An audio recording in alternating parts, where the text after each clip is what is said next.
문재인 대통령이 한미 정상회담을 위해서 미국 방문길에 올랐습니다. 이번 한미 정상회담의 핵심 의제는 어떤 걸까요? 전문가 두 분과 짚어보겠습니다. 우정엽 세종연구소 미국 연구센터장 그리고 왕선택 여시재 정책위원 두 분 모셨습니다. 어서 오세요. 네, 안녕하세요. 네, 우정엽 센터장님, 이번 한미 정상회담 일단 바이든 시대에 열리는 첫 한미 정상회담이니까 의미가 있겠죠?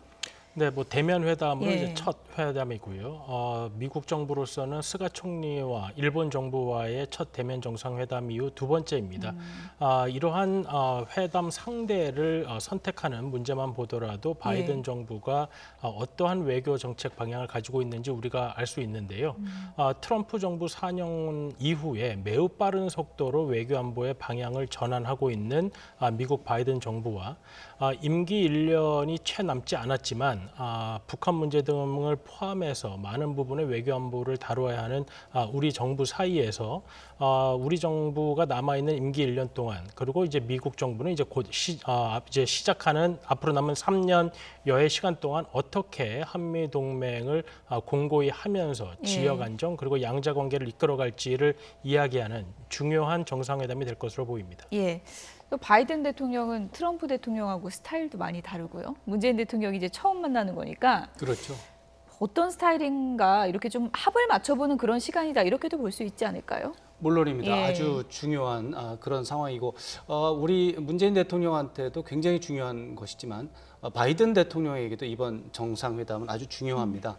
중국과의 어떤 중국을 견제한다라고 하는 그런 측면, 또 트럼프 대통령의 어떤 부정적인 부분들 이런 것들 이미지를 쇄신하면서 새로운 대통령으로서 자기가 새로운 대통령에서 잘하고 있다 이런 것을 보여주는 하나의 이벤트가 될 텐데 그런 차원에서 백신이라든가 이런 것들에 대해서 바이든 대통령도 성과를 내고 싶어하는 그런 일정이 되겠고 무리한 일정입니다. 사실은 조금 아까 우정엽 박사님 말씀하셨지만 외국 정상과의 정상회담 지금 할 수 없는 여러 가지 상황이 있는데 코로나 때문에 그런데도 불구하고 일본과 한국에 대해서만큼은 중국을 견제하는 차원에서 한국과 일본과의 동맹 관계를 구축을 하고 있다 이런 것을 가시적으로 보여주려는 그런 이벤트라는 점에서 바이든 대통령에게도 굉장히 중요한 그런 행사가 되겠습니다. 한국과 미국 모두에게 상당히 중요한 회담. 그렇습니다. 그래서 미국에 누가 가는가 시선이 쏠릴 수밖에 없는데 중요한 부분이 김정숙 여사가 빠졌어요. 그렇습니다. 굉장히 좀 특이한 부분인데 이번 이제 코로나19 때문에 미국 정부의 방역팀에서 굉장히 민감하게 대응하고 있다고 합니다. 스가 요시대 일본 총리의 미국 방문 때도 일정이 대폭 축소되거나 방미단의 규모 자체를 축소해달라고 요청이 왔다고 하고요. 그건 우리 정부에게도 마찬가지라고 합니다. 그래서 이번 방문은 공식 실무 방문이거든요. 정상회담의 방문의 격은 제일 높은 게 국빈 방문, 그다음에 공식 방문, 그다음에 공식 실무 방문, 제일 낮은 게 실무 방문인데 국빈 방문의 경우는 공식 수행원이 15명에서 20명 정도 됩니다. 장관급, 차관급. 공식 방문은 한 10명에서 7, 8명 정도 되고요. 공식 실무 방문도 그 정도 되는데 이번에는 장관급 공식 수행원이 3명입니다. 외교부 장관, 산자부 장관, 보훈처장. 그러니까 어떻게 보면 공식 수행원 자체가 절반 이하로 확 줄어버린 것이고 취재진은 미국의 요청에 의해서 4분의 1로 줄어버렸습니다. 그래서 어떤 코로나19와 관련해서 미국 정부 당국의 그 민감성 이런 것들이 굉장히 좀 긴장이 좀 심한 그런 상태라고 볼 수 있습니다. 여러 가지 추측이 나오는 건데 일각에서는요. 또 질 바이든 여사가 워킹맘이고 투잡을 갖고 있다 보니까 영부인 외교를 하기가 좀 일정상 촉박해서 그런 게 아니냐 또 이런 시각도 있더라고요. 네, 그런 시각이 있는데 다만 이제 바이든 대통령이 정상회담을 한 게 이제 이번이 두 번째입니다. 스가 요시히데 일본 총리가 4월 16일에 갔는데 그때 스가 요시히데 일본 총리도 부인이 가지 않았습니다. 그런 것들을 보면 질 바이든 여사가 과연 어떤 식으로 대응을 할지는 아직 모르는 상황이죠. 그렇지만 이제 워킹맘이기 때문에 그렇다는 해석이 있는데 그거보다는 이제 워낙에 공식 수행원 수가 규모가 줄었기 때문에 여러 가지를 생각해서 이번에는 김정숙 여사가 동행하지 않는 것이 여행 목적에 부합하겠다라는 판단이 조금 더 정확한 게 아닌가 이렇게 생각해 볼 수가 있겠습니다. 영부인 간의 또 외교는 다음 기회에 또 저희가 좀 그래야 기대해 될것 보도록 같습니다. 하겠고요. 앞서 말씀하신 것처럼 이제 방미단 규모는 줄었는데 네. 제가 이제 일정을 보니까 일정은 상당히 좀 촘촘하더라고요. 그렇습니다. 예. 공식 실무 방문이지만 사실상 공식 방문에 준할 정도로 예. 좀 일정이 빡빡하고 무엇보다도 이번 한미 정상회담은 굉장히 중요한 현안들, 관심사와 현안들을 양쪽 정상이 다루는 그런 회담이 되겠습니다. 사실 한미 정상회담이라고 할 때 미국은 국제사회 지도 국가니까 굉장히 이제 국제적으로 현안을 많이 다루고 있죠. 한국은 사실은 대개 한미 현안하고 북한 문제만 주로 논의를 했거든요. 그동안에는. 예. 근데 한국이 코로나19에 19 이후에 어떻게 보면 국격이 상승했다고 할까요? 이런 것 때문에 한미 정상 간의 주요 관심사가 굉장히 많아졌습니다. 예. 백신 문제도 상호 간의 협의 사항이 돼버렸고 반도체나 배터리 이런 문제도 예전에는 사실 논의가 안 되고 논의가 됐어도 뒤로 처지는 문제였는데 이번에는 전면으로 나와버렸습니다. 예. 그래서 이번 정상회담의 주요 관심사가 많게는 8개, 9개가 됩니다. 하나가 다 예. 헤드라인에 해당하는 뉴스고요.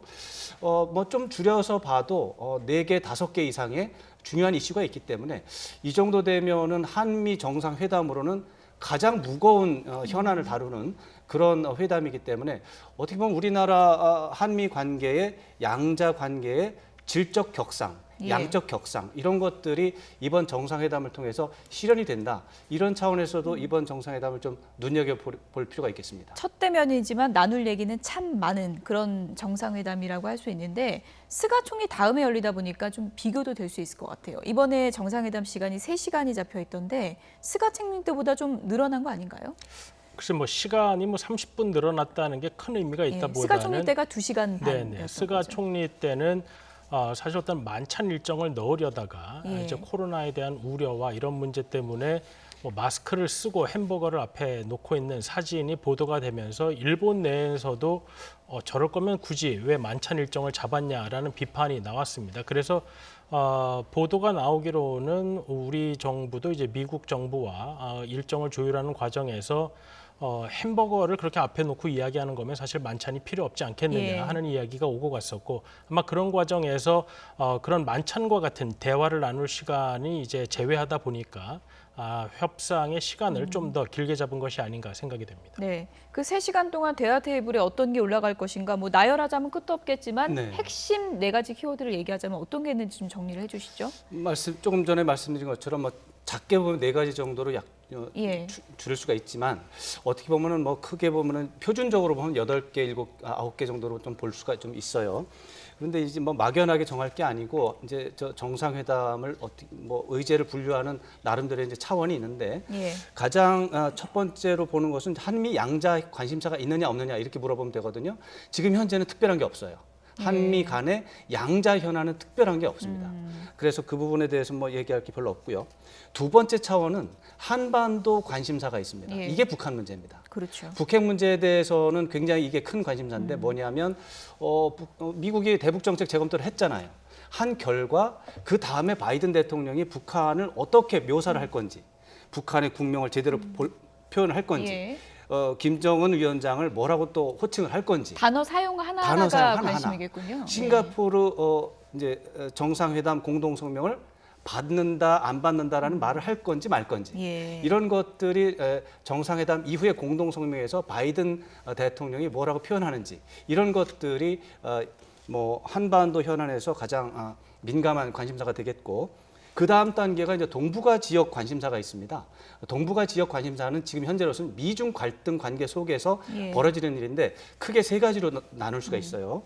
이게 뭐냐면 한미일 3국 협력 부분에 대해서 미국이 관심이 많습니다. 예. 두 번째로는 쿼드라고 이제 지금 유명해졌잖아요. 예. 쿼드라고 하는 지역 협의체에 과연 한국이 들어가는 문제가 논의가 되느냐 안 되느냐. 예. 논의가 됐다면 이제 공개가 될 거냐 안 될 거냐 이런 게 관심사고 마지막으로는 이제 공급망 재편이 있어요. 이게 어떻게 보면 가장 큰 관심사로 떠오른 부분인데 반도체, 배터리 이런 것들과 관련해서 미국이 중국을 견제하는 차원에서 한국과의 협력을 훨씬 더 강화하고 한국 기업이 미국에 대한 투자를 강화하라고 압박을 넣을 수 있는 부분이에요.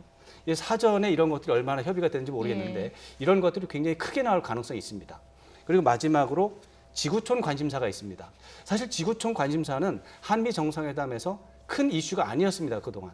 그런데 한국이 그동안 코로나19 방역에서 굉장히 좀 어떻게 보면 주가가 올라가는 바람에 이번에 큰 이제 이슈가 됐는데 구체적으로 백신 문제입니다. 예. 백신 스와프가 될 건지 안 될 건지, 선언이 될 건지, 예. 그다음에 이제 문재인 대통령이 백신 글로벌 허브를 만들겠다라고는 구상을 갖고 이번에 협의를 하겠다고 하지 않습니까? 예. 과연 그것에 대해서 미국이 협조를 할 건지 안 할 건지 이렇게 이제 지금까지 말씀드린 이런 것들이 아까 말씀드린 것처럼 헤드라인에 들어올 정도로 큰 이슈가 되는데 세어보니까 8개, 9개가 됩니다. 예. 이렇게 많은 주제를 3시간 안에 양국 정상회지 얘기를 해야 되고 어렵죠. 그 안에서는 뭘 주고 뭘 받을지 치열한 신경전이 있을 텐데 이 중에서 가장 관심을 끄는 게 아무래도 백신 협력 문제겠죠. 문재인 대통령도 이번 방미의 중요한 의제로 이 부분을 언급했는데요. 관련 발언 짧게 듣고 오겠습니다.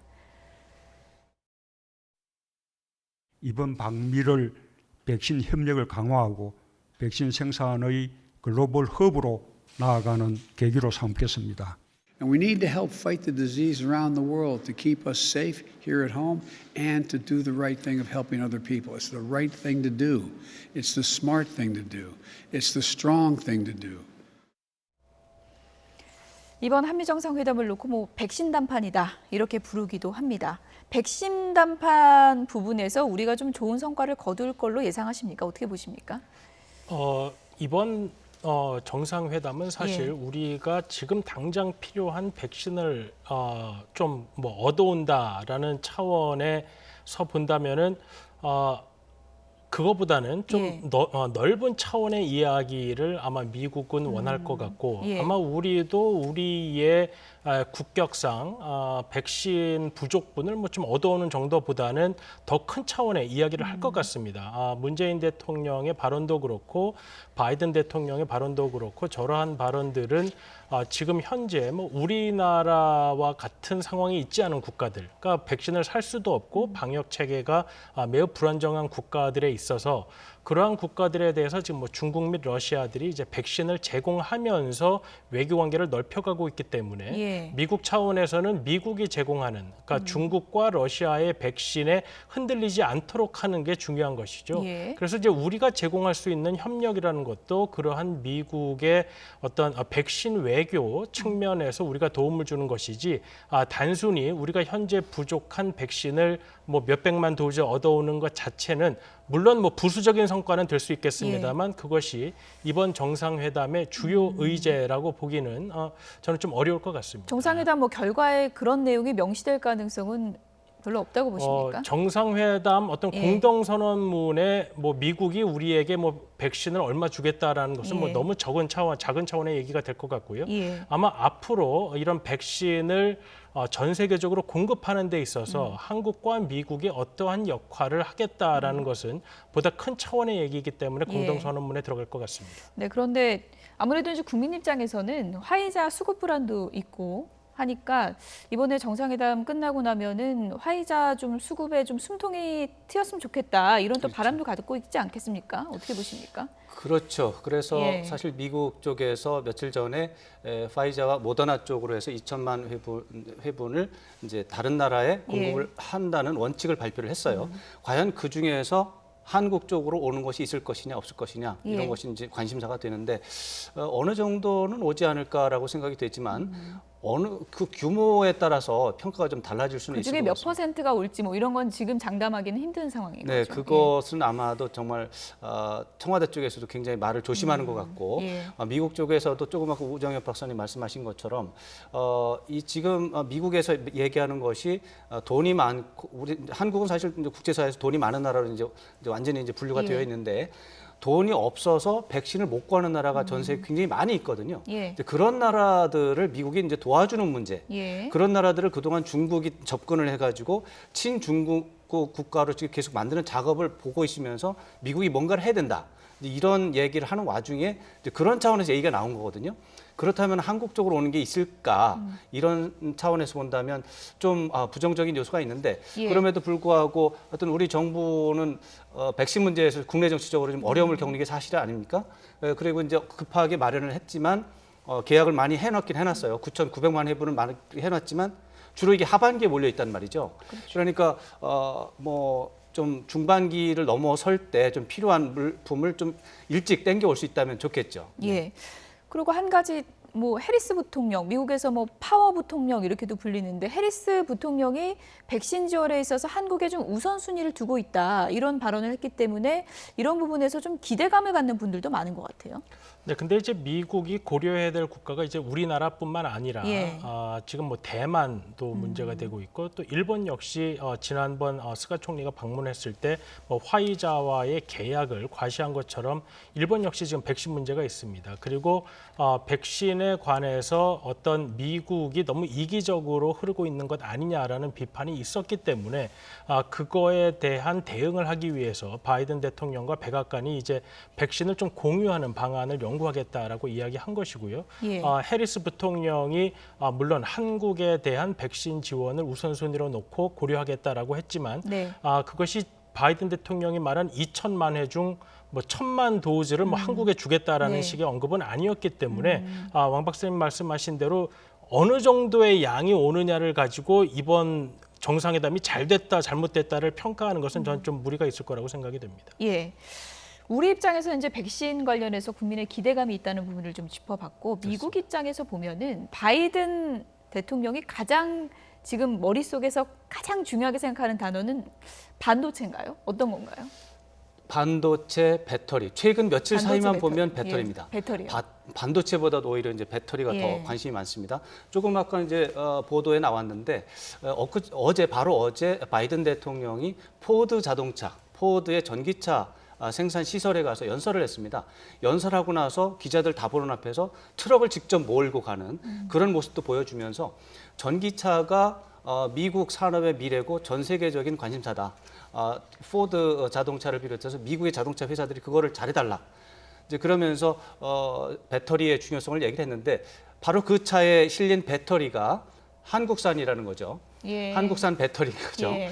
그러니까 이제 사실은 전 세계 그 전기차 배터리 공급을 한국산이 공급하는 게 30%가 넘습니다. 예. 사실 한국산 배터리가 뭐 중국제도 이제 굉장히 강력하게 올라오고 있지만 한국산이 중요하기 때문에 그런 차원에서 바이든 대통령의 최대 관심사인 배터리 부분과 관련해서 이번에 그런 것들을 문재인 대통령이 같이 논의하고 정상회담 앞두고 있는 시점을 좀 의식한 걸까요?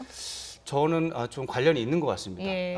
왜냐하면 미국에서도 배터리 문제나 반도체 문제에 대한 공급망 재편, 그러니까 그동안에는 미국이 중국에다가 뭐 외주도 많이 주고 뭐 어느 나라에 생산해서 무슨 상관이 있냐. 반도체 뭐 타이완에서 생산하고 한국에서 생산하고 그럼 뭐 미국이 갖다 쓰면 되지. 예. 로열티 받으면 되지. 이렇게 예. 했단 말이죠. 근데 지금 코로나19 이후에 이제 상황을 봤는데 반도체나 배터리가 공급이 끊어지면서 미국 기업들이 엄청나게 타격을 받는 상황이 벌어지고 예. 그것이 반도체나 배터리뿐만 아니라 희토류하고 의약품까지 이어지면서 이것을 안보 문제를 보는 상황으로 지금 완전히 바뀌어버렸습니다. 인식 자체가 예. 바뀌어버렸습니다. 그래서 안 되겠다. 배터리 생산 시설, 그다음에 반도체 생산 시설, 조금 아까 말씀드린 희토류나 의약품 이런 것들을 미국에서 자체 생산하거나 아니면은 굉장히 믿을 만한 동맹국과 협력을 해서 동맹국 그 네트워크 속에서 공급망을 구성하지 않으면 안 된다라고 하는 인식이 확고합니다. 예. 그런 차원에서 미국이나 한국도 이 문제에 대해서 굉장히 좀 높은 수준의 협의를 해야 되고 그런 차원에서 이게 헤드라인에 해당하는 중요한 예. 사안으로 볼 수밖에 없습니다. 네, 지금 뭐 설명대로라면 우리나라가 그 반도체 기술이나 배터리 기술이 미국이 상당히 좀 미국을 움직일 수 있는 지렛대 역할을 할 수 있을 것 같은데 4대 기업이 이번에 뭐 선물 보따리 많이 풀 거다 이런 전망도 많이 나오고 있는데 어떻게 보십니까? 미국은 이제 반도체와 같은 경우에는 의회에서 제정한 법률 등을 통해서 수출 통제를 이미 시작을 했습니다. 그렇기 때문에 우리나라의 뭐 삼성과 SK 같은 기업들이 이제 화웨이에는 반도체를 수출하지 못하는 상황이 이미 진행되고 있는 상황이고요. 예. 그리고 미국이 생각하는 것은 뭐 단순히 단기적으로 반도체와 배터리의 공급을 미국 쪽으로 이끌겠다기보다는 이것을 통해서 중국의 어떤 이 반도체와 배터리를 사용한 이 첨단 산업 분야에서의 경쟁력을 점점 저하시키고 예. 미국을 위시한 민주주의 국가들의 이런 경쟁력을 높여서 최종적으로는 중국이 가지고 있는 힘을 좀 꺾어보겠다라는 전략적인 것으로 접근을 하고 있기 때문에 예. 이번에 이제 우리 기업들도 사실 뭐 이거를 단순히 어떤 뭐 미국에 선물을 준다라는 차원에서만 예. 결정할 수 없는 문제고 이것이 기업의 이익이 되어야 하기 때문에 그렇죠. 우리가 투자를 한다고 하더라도 그럼 이제 미국으로부터 이제 얻을 수 있는 인센티브는 무엇인지 뭐 세금 면제나 주정부 차원의 지원 같은 것들이 무엇인지를 살펴봐야 하기 때문에 뭐 이러한 논의 자체가 이루어지는 것은 뭐 미국 쪽에서도 환영을 할 것이고 뭐 이번 기회에 우리 기업으로서는 또 기회를 살리는 방안으로도 살릴 수 있을 것 같습니다. 네.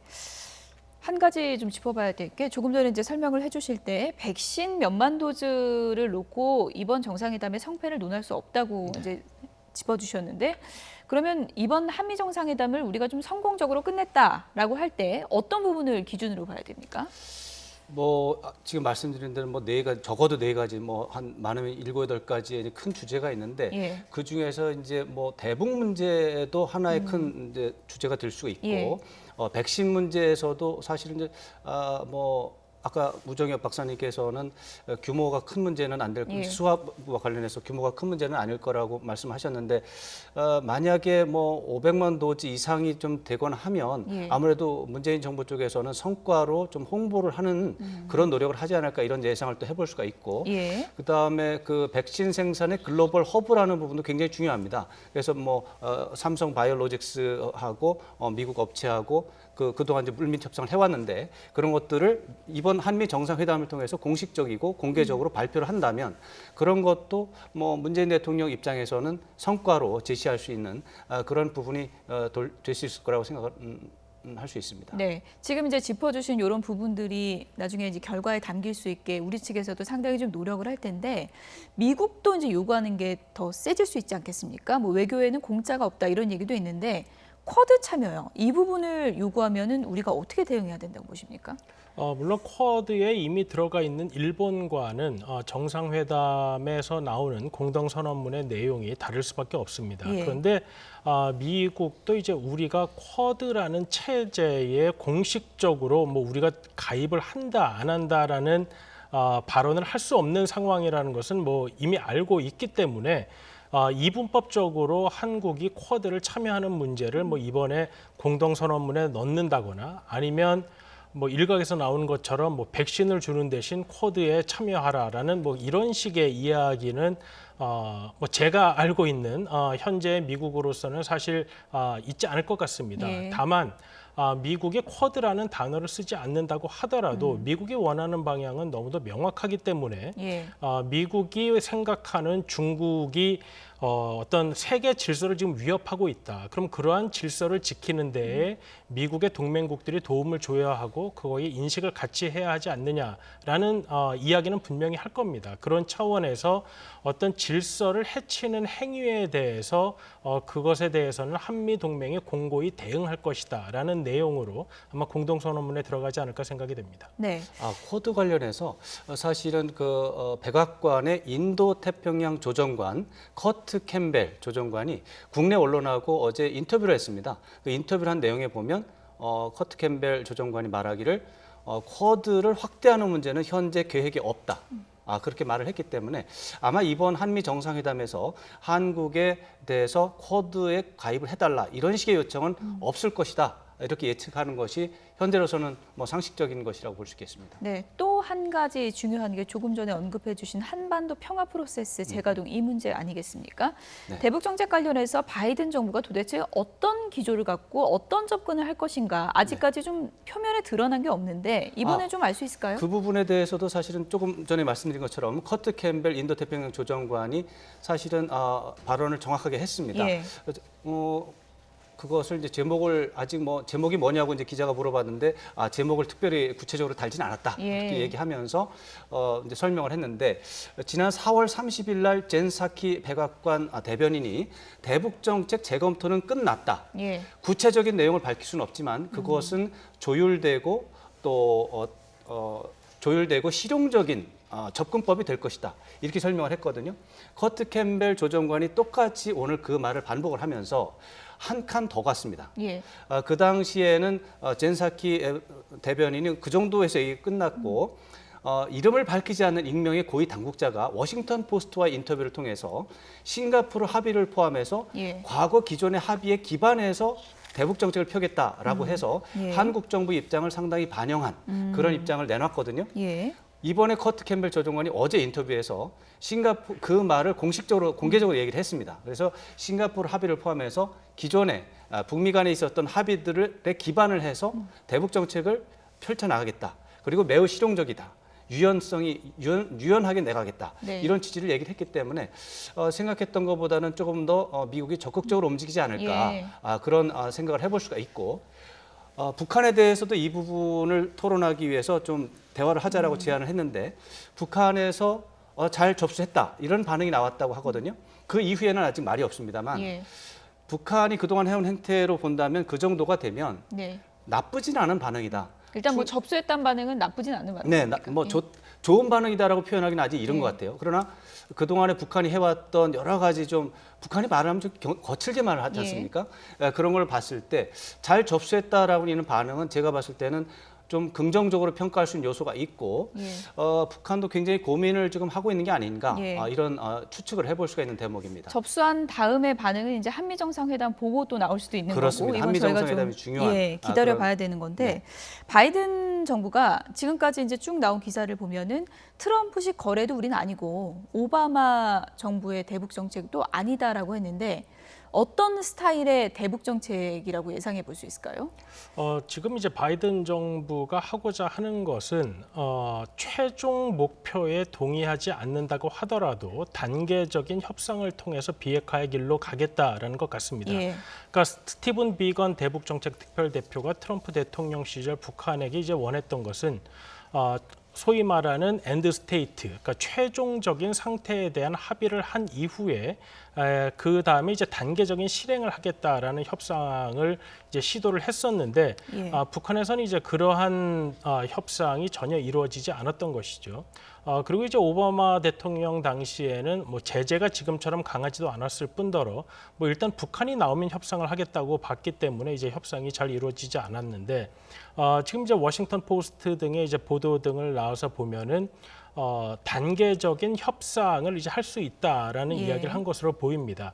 단지 이제 단계적인 협상이 어느 정도 선에서 이제 거래가 될 것이냐 하는 문제는 이제 북한이 나와 봐야 아는 문제이기 때문에 예. 아직까지 뭐 이것이 뭐 좀 더 긍정적인 결과를 가져온다라고 보기에는 뭐 어렵습니다만 일단 이 정도 선에서 미국이 북한에게 던져놓고 북한이 어떤 반응을 보일지를 기다리는 그러한 상황으로 보입니다. 이제 우리 시간으로 주말에는 한미 정상회담 이제 결과가 나올 것 같은데요. 주말에 이제 발표가 되는 거죠?